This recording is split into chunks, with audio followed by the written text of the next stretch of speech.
Welcome everybody to another round of World of Tanks subscriber replays. My name as always is Maxwell and today's first video is from the user, bear with me, Inculta Vulpes.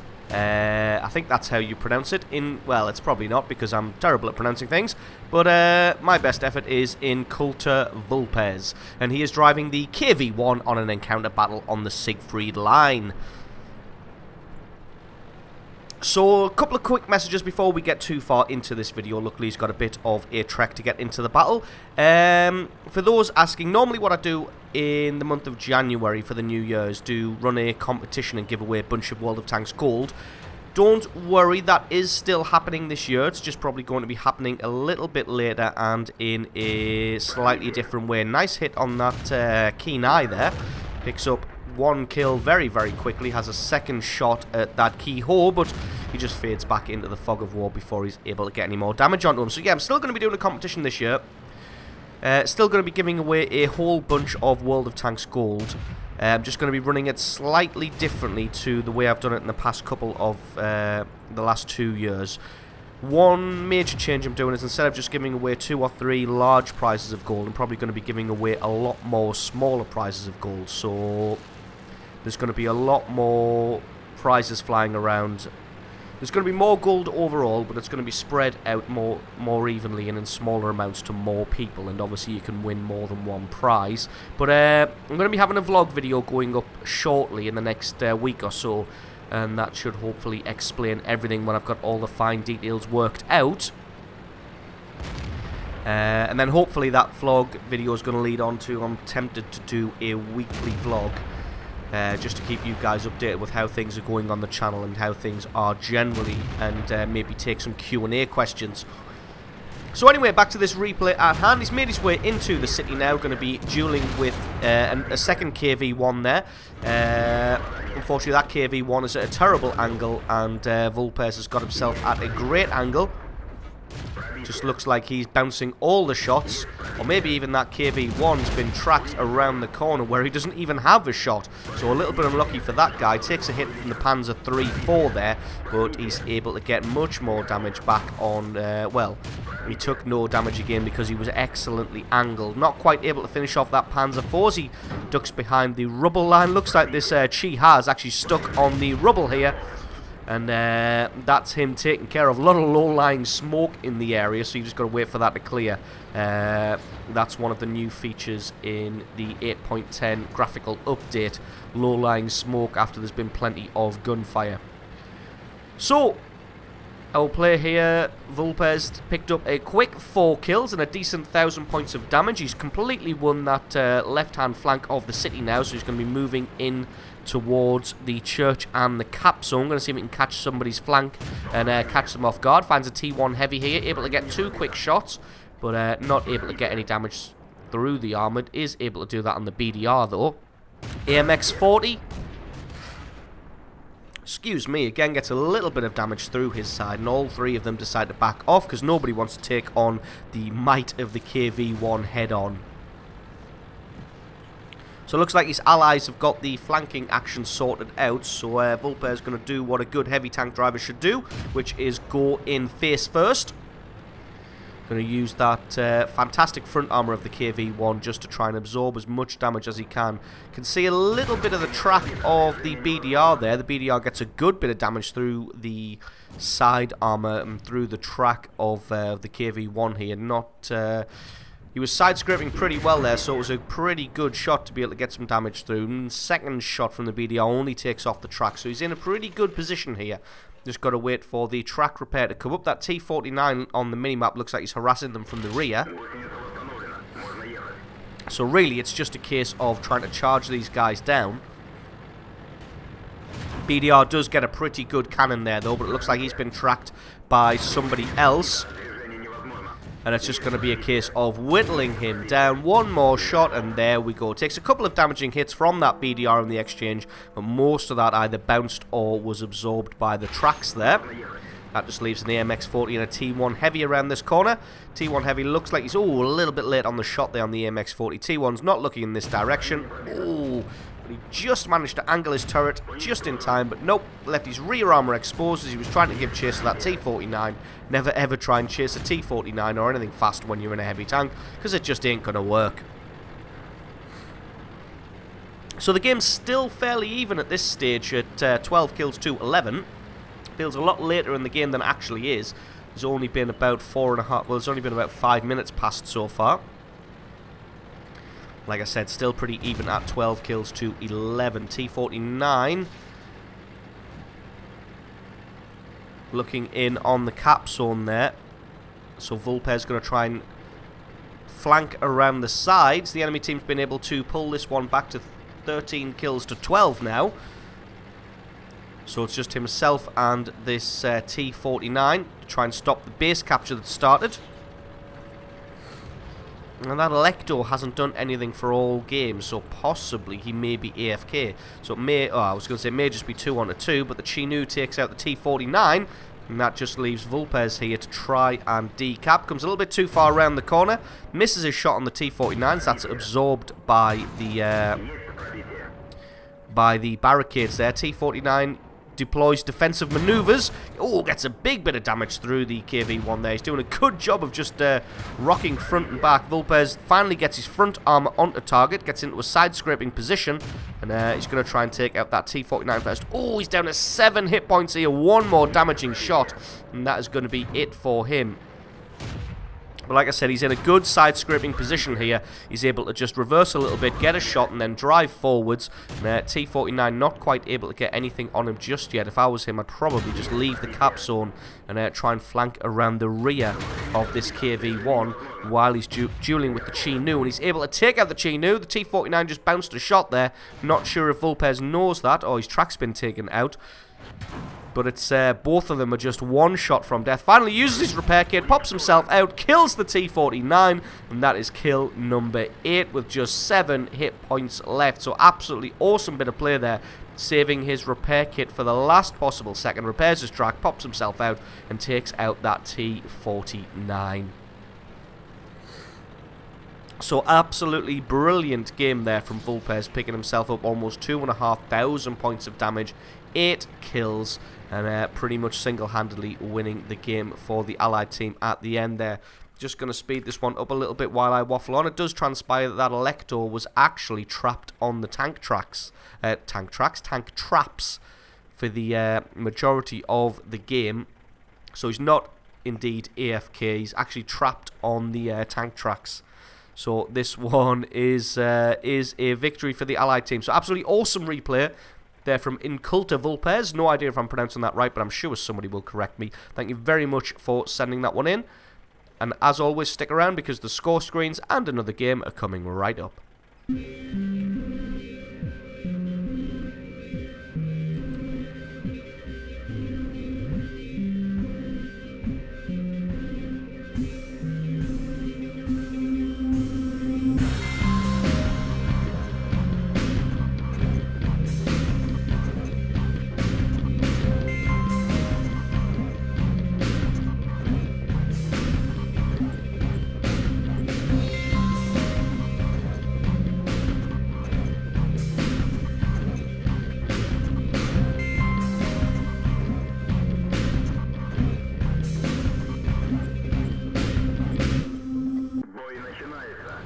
And our second replay of the day is from the user Puff5648. That's Puff5648. And he's driving the IS-8 on a standard battle on Tundra. The IS-8 being a tier 9 heavy tank for the Russians. And this is a tier 10 game. It's about 10 halfway down. So when you're a tier 9 and you're in a game with half the enemy team being tier 10, you generally have to play a little bit carefully. But Puff just going to immediately use the speed of the IS-8 to get up to the hill as quickly as possible. As you can see, he's kept pace with the Chaffee there. Chaffee being a light scout tank, so you can see this thing has a good bit of speed, being able to keep pace with the Chaffee. Although the Chaffee is a little bit too far forward and gets himself taken out immediately The enemy scout does look like he is coming in from the left-hand flank there, so just dropping back a little bit to see if he can do something about that, but nope, transpires that he's going to stay behind the hill and be a little bit more safe. So the Allied team going to come around the corner and take this point in the hill. Looked like the Leopard PT-8 was able to... Oh, nice shot, setting the E100 on fire there. And one of the only times you don't see somebody with an automatic fire extinguisher these days, but he does manage to get the flames out without taking too much damage. So nice little shot there, a nice little bit extra damage from Puff. Just going to keep poking himself out to see who he can get a shot on. That Leopard PT-8. Sorry, it's not a PT, it's a Leopard 1. Going to make a nuisance of himself here, firing down onto that IS-7. If the Leopard can continue to bully people away from this flank, they're going to find it very difficult to win this hill battle. Gets another good shot through the armour of that E100. Again, front armour of the IS-8, no match for the Leopard 1 there, so just takes a good chunk of damage. What he's going to have to do now is just wait for this Leopard 1 to poke himself out and get return damage back onto him just like that, and then drop back behind the rocks. Make the Leopard 1 think twice about keeping his position up there. Looks like he may be tracked because he hasn't moved yet. And one more shot. There we go. That's kill number 1 for Puff there. So having a storming game so far, only 2.5 minutes into it, but he's picked up 2,500 points of damage.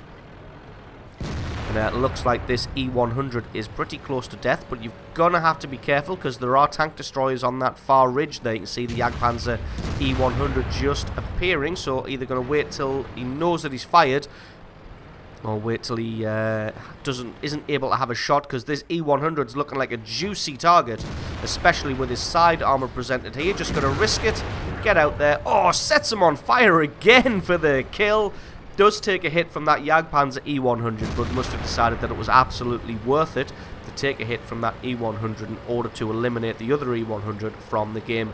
But it was a massive hit that he took there for the kill, taking them down to just 251 hit points. Enemy team looks like they've made a concerted effort to push in onto base here. That Pershing there, trying to get a shot on him, but just taken out by the E3 just before he was able to let his reticule close far enough. It looks like the enemy team is pushing really hard on that left-hand flank. You can see they've got 3 mediums and a Foch 155 in there against just the T-34, which is now destroyed.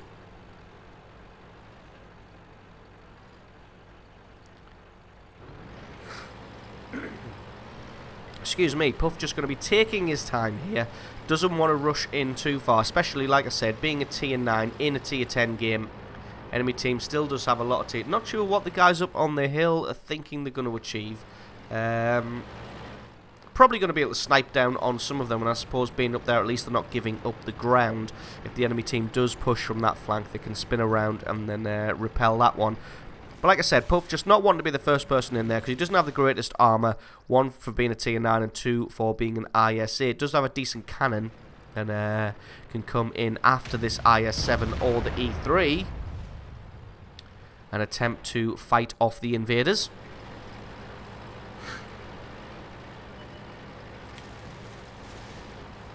And it looks like they've just being here, they've managed to stall out the enemy attack here because they're not progressing any further. Very nice shot there to take out that E50M, getting some damage through the flat front plate of his turret there. Try and say that 5 times fast. Flat front plate. Oh, the Object 268 just angled himself so that his lower plate was exposed to everybody there, and gets a good bit. Puff gets a good bit of damage through that there. Just got to be careful because if that Object 268 fires back at him, he's going to cause some significant damage. Looks like the E3 is actually blocking his shot. Nope. Looks like he was able to pick out some of that Object 268 and pick up kill number 4 and almost 4,000 points of damage. The Foch 155 comes around to try and support the 268, but he gets obliterated by the tank destroyers camped on the ridge in the rear there. And as you can see, like I said earlier, if the enemy team decides to try and retake that ridge on the right-hand side, the ST-1 and the E4 being in position to repel them, they can just spin around and try and do something about that.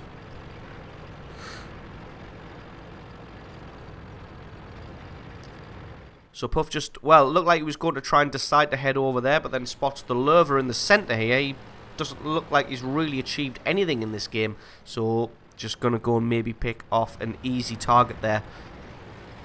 Oh, looks like the Lurva took a massive hit there from somebody, probably artillery. So he's going to be running scared. Managed to get a good chunk of damage through the side armour of that Lurva there. Just one more shot. And that will be another kill if he can just find him again, pick him out. Just got to play carefully though, because he is just one shot from death himself, and the Lurva does have the penetration to be able to put a shot easily through the armour of this IS-8. Just going to wait for him to poke himself out. Looks like he's taking his time, not rushing his shot. Ooh, a little bit unlucky there. The Lurva just dipped back into the fog of war. That shot almost certainly took his tracks out, so just going to wait until he gets respotted. Pokes himself out, one more shot, and he is kill number 5 and 4,700 points of damage. So it looks like the guys on the right-hand flank have indeed repelled the invasion of the enemy team trying to retake that hill. They must have thought the whole Allied team had dropped back to defend the base, so it's actually a little bit smart from the ST-1 and the E4 there, just to stay on the ridge and wait for the enemy to try and push, and they can spin around and defend that attack. So there's the M103 and the artillery left. Just going to speed this one up a little bit until we get back into the action. Going to be doing some artillery hunting here. Being smart again though of driving around the cap zone so as not to alert the enemy as to where he is, because as soon as that cap alarm goes off, then the enemy knows that someone's in the cap circle and they're going to have to be careful. Just going to wait for his reticule to close in on the SU. And that is kill number 6, and a very well deserved Top Gun medal for Puff 5648, causing 5,127 points of damage in a tier 10 game without using premium shells. And to add insult to injury, can he pick up the M103? No, he can't. The E4 is able to pick that one up in the end, but still an absolutely awesome replay there from Puff 5648, picking himself up over 5,000 points of damage, 6 kills in a tier 10 game in an IS-8. So absolutely awesome replay from you. Thank you very much for sending that one in. Don't forget, guys, if you've got yourself a great replay, please send that in to replay@screenreality.com. That's replay@screenreality.com. Link for that is in the description. If you enjoyed this video, leave me a like or favourite. Stick a comment in the comment section below. Let me know exactly what you thought. And if you're not already, please consider hitting that subscribe button for more content like this in the future. I have been Maxwell, this has been World of Tanks, and I will catch you guys next time.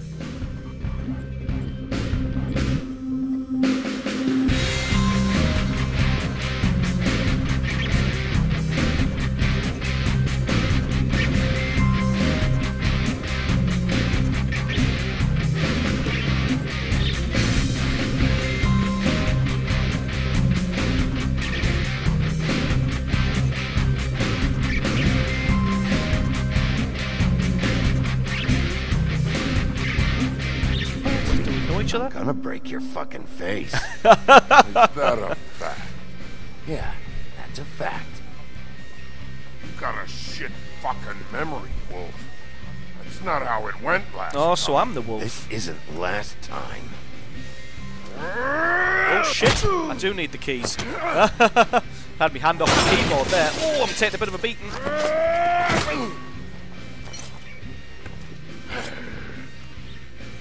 Oh.